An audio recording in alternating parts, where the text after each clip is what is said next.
Just അപ്പോൾ നമ്മുടെ ചാനലിൽ സൺഡേ വ്ളോഗ് ചെയ്യാമെന്നുള്ളൊരു മൈൻഡിൽ ഇന്ന് നമ്മൾ സ്റ്റാർട്ട് ചെയ്യാൻ പോവാണ്. അപ്പോൾ ഇന്നത്തെ വ്ളോഗ് എൻ്റെ ഫ്രണ്ട് അഞ്ചു ചേട്ടൻ്റെ കല്യാണത്തിൽ നിന്ന് തന്നെ ആവാമെന്ന് വിചാരിച്ചു. അപ്പോൾ ഞങ്ങളിപ്പോൾ പോയിക്കൊണ്ടിരിക്കുകയാണ്.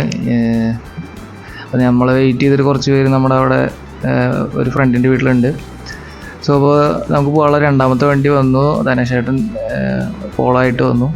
അപ്പോൾ ഞങ്ങൾ വെയിറ്റ് ചെയ്ത് നിൽക്കുന്ന സമയത്താണ് ഇത് കല്യാണ ചെക്കൻ്റെ വണ്ടി ഇത് വന്നുകൊണ്ടിരിക്കുന്നത്. അപ്പോൾ അവരെ ഇപ്പോൾ ജസ്റ്റ് പോകുന്നുള്ളൂ. അപ്പോൾ ഇതേ ആൾ കൈ കാണിക്കുന്നതാണ് നമ്മുടെ കല്യാണ ചെക്കൻ.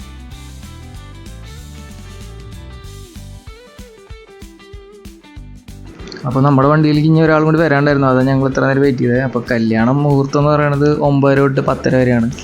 അപ്പോൾ ആ ഡാട്ട് അമ്പലങ്കാവ് ഭഗവതി ക്ഷേത്രത്തിലാണുള്ളത്. അപ്പോൾ ഞങ്ങൾ ഓൾറെഡി നേരം വൈകിയെന്ന് വിചാരിച്ചപ്പോൾ അഞ്ചേട്ടൻ ഫ്രണ്ടിൽ പോയിന്ന് കണ്ടപ്പോൾ സമാധാനമായി. അപ്പോൾ ഞങ്ങൾ നേരം വൈകിട്ടില്ല എന്ന് മനസ്സിലായി. അപ്പോൾ ഞങ്ങൾ സ്റ്റാർട്ട് ചെയ്തു. അപ്പോൾ നമ്മൾ വെളുപ്പായ വഴി അങ്ങനെ പോയി നമ്മൾ അമല ഭാഗത്തെത്തി. അപ്പോൾ അമലയിൽ എന്നുള്ള പോലെ തന്നെ അതേ ബ്ലോക്കിൽ പെട്ടു.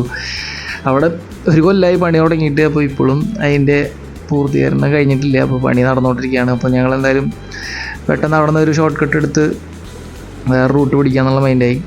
അങ്ങനെ നമ്മൾ അവിടെ നിന്ന് മൂവ് ചെയ്തു.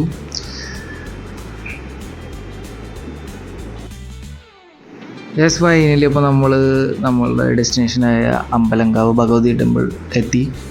സോ അപ്പോൾ ഇവിടെ വെച്ചിട്ടാണ് താലികെട്ട്. അപ്പോൾ നമ്മൾ കറക്റ്റ് ടൈമിലെത്തി. നമുക്ക് ബ്ലോക്കിൽ പെടേണ്ടി വന്നില്ല.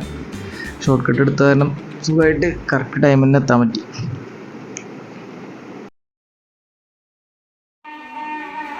ഞങ്ങളപ്പോൾ കറക്റ്റ് ടൈമിൽ തന്നെ എത്തി. താലി കെട്ടാനുള്ള ടൈം ആവുന്നുണ്ടായിരുന്നുള്ളൂ.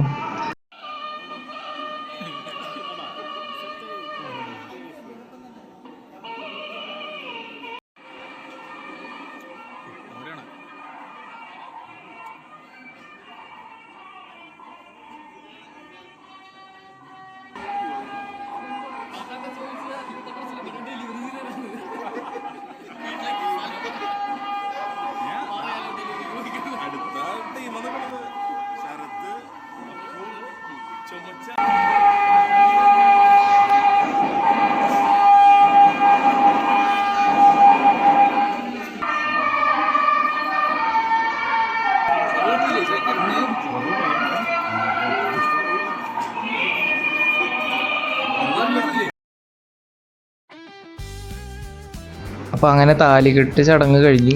അപ്പോൾ ഇനി തിരിച്ച് മണ്ഡപത്തിലേക്ക് പോവാണ്. മണ്ഡപത്തിൽ ഇവിടുന്ന് കുറച്ചങ്ങോട്ട് പോകണം. അപ്പോൾ ഞങ്ങളിത് അങ്ങോട്ട് പോയിക്കൊണ്ടിരിക്കുക. അപ്പോൾ ഇതേ മണ്ഡപത്തിൽ ഞങ്ങൾ എത്തി. അപ്പോൾ ചെന്നപ്പോൾ നമുക്കിത് വെൽക്കം ഡ്രിങ്ക് ഇരിപ്പുണ്ടായി. അപ്പോൾ ഞാനൊരു ഗ്ലാസ് എടുത്ത് കുടിച്ചു. അപ്പോൾ നമ്മൾ ബാക്കിയുള്ള കൂട്ടുകാരൊക്കെ എല്ലാം ട്രൈ ചെയ്യുന്നുണ്ട്. ഞാനിതാണ് ട്രൈ ചെയ്തത്. അപ്പോൾ ഇത്തിരി മധുരം കുറച്ച് ഡയറ്റ് കോൺസെൻട്രേറ്റഡ് ആയിട്ടാണ് ഇപ്പോൾ നടക്കണത്. അപ്പോൾ അങ്ങനെ അപ്പോൾ ഇതേ ഇവിടെ മണ്ഡപത്തിൽ ചെക്കനും പെണ്ണെത്തി. അപ്പോൾ അവിടെ എല്ലാവരും അതിൻ്റെ തിരക്കിലേക്കാണ്. അപ്പോൾ ആ ടൈമിലായപ്പോഴേക്കും നമ്മുടെ ഫുഡിനുള്ള കാര്യങ്ങളൊക്കെ അവിടെ നോക്കണം. അപ്പോൾ ഈ ഫുഡ് കഴിച്ചിട്ട് നമുക്ക് ബാക്കി കാര്യങ്ങൾ ആലോചിക്കാൻ വിചാരിച്ചിട്ട് ഞങ്ങൾ ഫുഡ് കഴിക്കാൻ കയറി. അപ്പോൾ ഫുഡ് കറികൾ ഓരോന്നോരോന്നായിട്ട് വന്നു തുടങ്ങി. അങ്ങനെ വെയിറ്റിങ് ഒടുവിൽ ചോറ് എത്തി. ഓക്കെ, സാമ്പാർ കഴിക്കാനുള്ളൊരു കുഴി ഉണ്ടാക്കട്ടെ. സാമ്പാർ വന്നു. അതിന് സാമ്പാർ കിട്ടി. ഇനിയിപ്പോൾ സെറ്റായിട്ട് ഫുഡ് അടിച്ചോളാം. അപ്പോൾ എല്ലാവരും ഫുഡ് കഴിക്കുന്നതിൻ്റെ തിരക്കിലായി. അപ്പോൾ അങ്ങനെ ഫുഡ് കഴിഞ്ഞു. ഇനി പായസം 2 തരം, പാലട, പരിപ്പ്. അപ്പോൾ ഞാൻ പരിപ്പ് പായസം എടുത്തത്. അപ്പോൾ പരിപ്പ് എല്ലാം പായസമൊക്കെ അടിപൊളിയായി, നല്ല മധുരമായിരുന്നു. അപ്പോൾ അത് കഴിഞ്ഞത് ഞങ്ങൾ സ്റ്റേജിൽ കയറി. അപ്പോൾ ഇതാണല്ലോ മെയിൻ. എല്ലാവരും ഒരുങ്ങി വരുന്നത് ഈ ഒരു ഫോട്ടോ എടുക്കാൻ വേണ്ടിയാണ് മെയിനായിട്ട്. അപ്പോൾ എല്ലാവരും കയറി ആ ഒരു ഗ്രൂപ്പ് ഫോട്ടോ സെറ്റായി. അപ്പോൾ